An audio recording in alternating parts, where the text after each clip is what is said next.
মানসিক চাপ কেমন হচ্ছে বলেন? এই এই কোভিড-19 যে গেল, 19 না? হ্যাঁ।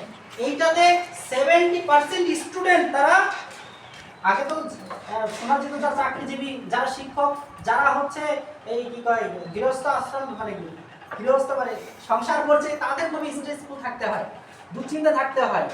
এখন দেখা যাচ্ছে স্টুডেন্ট যারা কেবল নাবালক সাবালক হবে তারপর বিয়ে শাদী করবে, তাদেরই অ্যাটাক করছে। এবং শতকরা 70% স্টুডেন্ট তারা এই হাই প্রেশারের রোগী, উচ্চ রক্তচাপের রোগী। কি একটা ভয়ানক অবস্থা। তো এখন বিষয় হচ্ছে, তাহলে বুঝছেন তো, এই মানসিক চাপ যদি থাকে আপনাকে অন্য কাজ আর ভালো লাগবে বলেন? লাগবে কি? না, লাগবে না। তাহলে আপনাকে কি করতে হবে? কিডনি সবার আছে? কিডনি আছে, কিডনি দেখছেন কেমন? দেখছেন কেমন? ছাকনির মতো। কেমন কেমন কেমন